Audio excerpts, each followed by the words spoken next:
as part of this series on ecology, we need to look at one of the most crucial beliefs that humans have, especially in our time, but it is widely present across the history of human civilization, and that is the myth of management.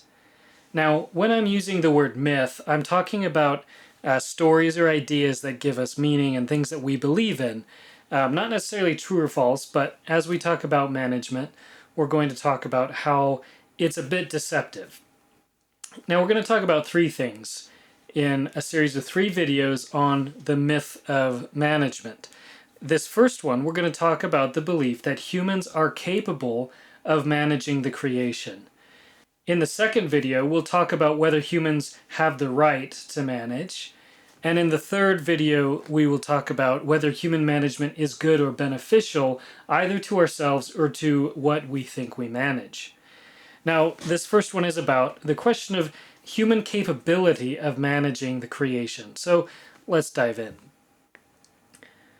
When we think about management, we tend to think about humans having power over other things in such a way that other things submit to the will of humans.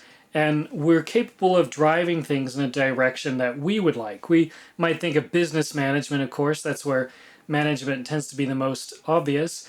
And, you know, a manager is someone who makes a team and gets everyone on the same team to play at the same thing and work toward a common mission and vision and goal and all of that, and work efficiently. And so human resources and human management people work toward that sort of thing. They work toward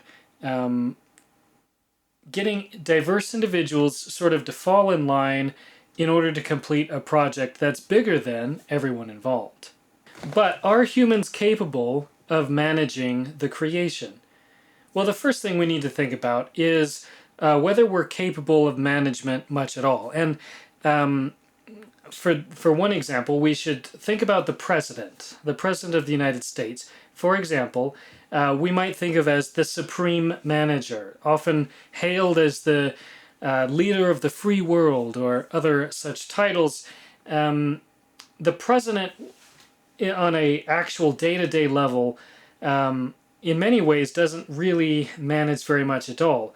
The president does not manage his own schedule. That would be aides would do that, and even the aides would use systems and technologies like a computer calendar to keep track of things. And so the president isn't managing his own time. He's not really managing each individual, of course, in the country. The president isn't really even managing members of his own team. Obviously, all of them are politicians. They're there with schemes and desires and career ambitions in mind, and they're all playing a complex game.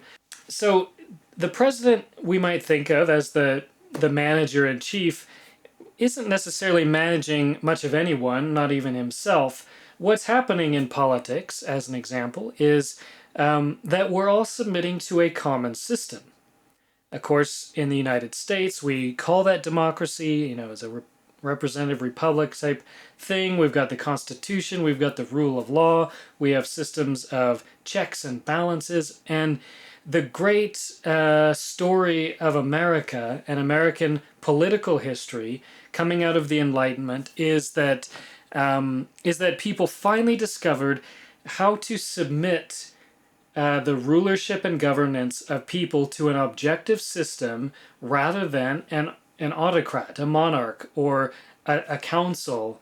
You know, the Constitution and the American sort of story has always been that America represents this great experiment, an experiment in managing people through systems rather than through individual personalities. In one sense, it doesn't much matter. What we're still doing is, you know, even in a monarchy, there's a system, there's courts, there's all of those things still exist. But what's happening is that it's not as though those individuals are managing, it's that we're all submitting ourselves to a system. We're all playing the same game, we're all agreeing to play by the same rules, more or less. And that's what keeps things ticking over. I would like to propose that the president does not manage much of anything. Neither do the people of his country, but actually what's happening is we're all submitted to a system of management, a technique of management, and a belief of management that so long as those things hold together, especially the belief, things will keep running smoothly and things will happen. And so we have this facade that things are being managed. We blame things on the president, or we praise the president for whatever accomplishment. Maybe the economy grew during this president's term in office, and the president takes credit for that. Of course, we know that massive complexities have gone into the market. It's not as though the will of the president or single decisions impacted that. They like to take credit for this sort of myth of management, that they have managed things in such a way that now the world is a better place because they were in charge, and the great manager in the Oval Office has done things their way, and that is the best way. Now, that's just one example of the president. We could take that example in many other ways. So let's do that as we think about whether humans are capable of management, or humans submit to systems and techniques and technologies of management. Now, on the one hand, we think it's obvious that humans are capable of managing the creation. After all, we might think of Newton and the laws of physics. And once we understand these laws of physics, we're able to do so much more. We can observe faraway things with telescopes, and that seems to be a form of management. We can fly in airplanes, and that seems to be a form of management of gravity and lift and aerodynamics. So we seem to be increasing and progressing in our ability to manage the creation. But once again, we're able to do those things by systems of techniques and technologies. We ourselves, for example, cannot fly. Humans are biologically incapable of flight. What we can do, however, is submit ourselves to systems and techniques and technologies that enable flight to occur, and we become passengers on an airplane, for example. The point is that rather than management, what is happening is we are creating things that alienate power from us, while we still believe we're gaining power through these things. So this is the great sort of lie of technology. So we might say that we landed on the moon. We are going to Mars. We are doing all of these things. The reality is that a machine is doing those things. A few people might be passengers along the way. And yes, people have invented those technologies. But those technologies take on a life of their own, just as a system does, as we know from politics. The founding fathers of America could have never foreseen what America is today based on the systems that they produced. If it was truly a management and a perfect system, they should have been able to predict the outcomes of their great experiment. Of course, that would be crazy to imagine them able to predict the politics of our time. So what we have is technology and systems rather than our own personal power. So in me making a video, for example, I'm not communicating with you. I am submitting myself to YouTube and all these other institutions. I am alienating from myself my own voice. Rather than entering into conversation with you face to face, it's being separated from me. And your viewership is being separated from you to meet sort of in the ethereal plane of the internet. What we're doing is actually divesting ourselves of individual capabilities and powers by submitting ourselves to greater technological powers. Now, I want to move this to say, now I don't think we're capable of managing the creation, but not only that, I don't think humans have the capability to manage themselves. I don't think there's such a thing as self-management, and I want to explain, because this will get us right back to ecology.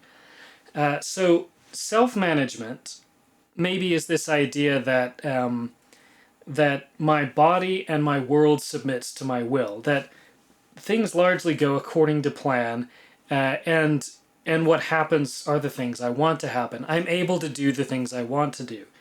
Um, Now, again, if I were able to manage those things by myself, then I would do them. The reality is, and the evidence seems to suggest, that that doesn't happen because we have things like addiction, obesity. Those two things point to an inability of self-management. That we could have all the McDonald's in the world, but then all of us would never be tempted to overindulge. Food scientists engineer foods to create desire and demand for a product. And so there's a level at which eating has been alienated from us by these systems and technologies. And we are less free and less empowered and less in control than we might think just by the fact of institutions and organizations like fast food companies, or snack foods, or Coca-Cola, sweet sugary drinks, those type of things. We're not managing our diet. What we're doing is being managed, but we can think of it other ways beyond addiction and food and things like that. We can think of time. What does time management mean? It means having clocks. It means having calendars. It means having personal assistants, or now a digital personal assistant on a computer, or through some online service. These are not us managing time, right? That is us submitting to systems and techniques. Historically, the invention of clocks transformed human society in massive ways. We know that people who live by clocks, in one sense, are not more free. Well, they're less free because they're submitted to a rigorous timetable, and having clocks changes the way we see time. It changes the way we relate to one another, and all of those things. Each of these techniques and technologies we invent with this idea that we are now managing actually manages us and transforms us in the process. That happens, as I said, with food and addictions, with time, with calendars, with space. But the best example of it is probably the city, of course, with the city being the sort of great conglomeration of human techniques and technologies all slammed on top of the planet, on top of the creation. And what we see are these simple geometric shapes imposed on what previously was radically diverse and infinitely complex shapes and creatures and life forms.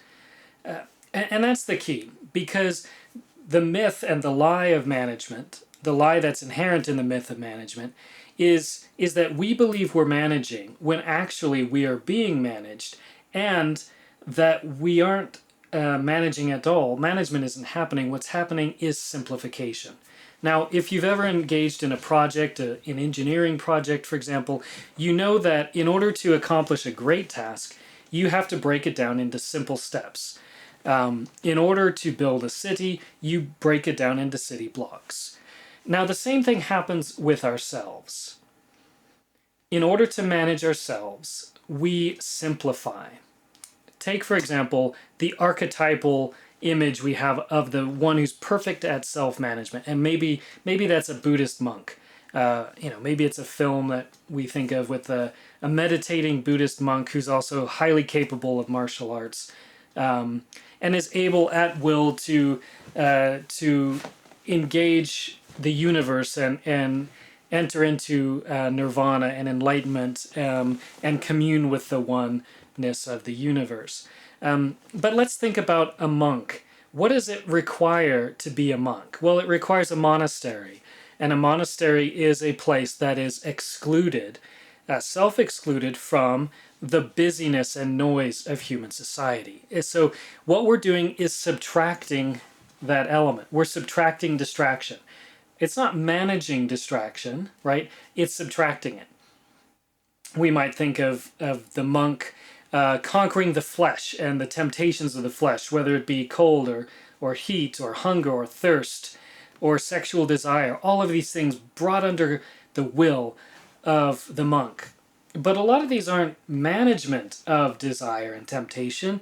It's actually a removal and an escape from the sources of those temptations through fasting or through other type of monastic or ascetic rigors. So the monastic lifestyle is this perfect example of this lie of management, because as we think we're managing ourselves, what actually is happening is we are simplifying the world down into such tiny bite-sized morsels that we think we're capable of control. Now, the Buddhist monk takes this to the extreme by meditating and communing with the oneness of the universe. The monk actually loses the self and engages in the most radical form of simplification, which is taking the vast complexity and diversity of all things and making it one. That's not real. There is no oneness at the heart of the universe. There's no universe. There's no such thing as a bounded set of matter called the universe, as though it's a single thing you can commune with, right?